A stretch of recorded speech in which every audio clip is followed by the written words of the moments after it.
بسم الله الرحمن الرحيم. عن علي رضي الله تعالى عنه أن النبي صلى الله عليه وسلم قال يوم الخندق: حبسونا عن صلاة الوسطى حتى غابت الشمس ملأ الله قبورهم وبيوتهم نارا. رواہ البخاری۔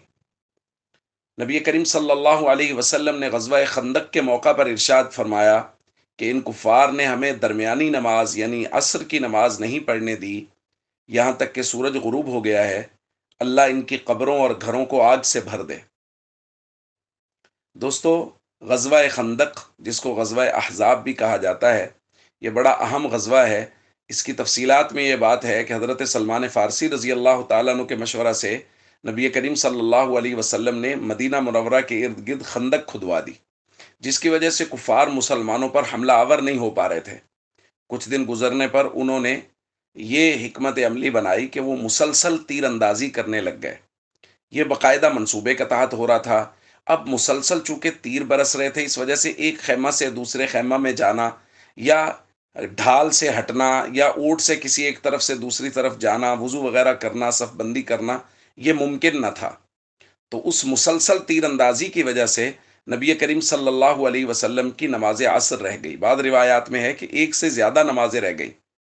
تو اس موقع پر نبی کریم صلی اللہ علیہ وسلم اس قدر غصہ ہوئے کہ حضور علیہ الصلوۃ والسلام نے بد دعا کی کفار کے خلاف۔ اب یہاں غور کیجئے، یہ سارے کفار نبی کریم صلی اللہ علیہ وسلم کی جان کے در پہ تھے، صحابہ کرام کی قتل کرنے کے لیے آئے ہوئے، باقاعدہ لشکر لے کے آئے ہیں، لیکن نبی کریم صلی اللہ علیہ وسلم نے بد دعا نہیں فرمائی۔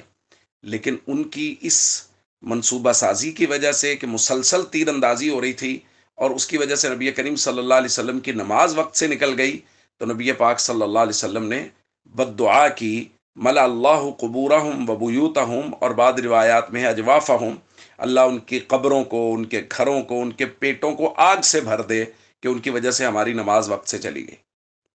تو دوستو، نماز کی اہمیت کو سمجھنا چاہیے۔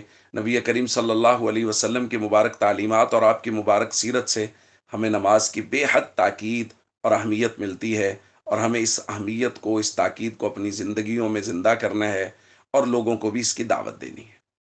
السلام علیکم ورحمۃ اللہ وبرکاتہ۔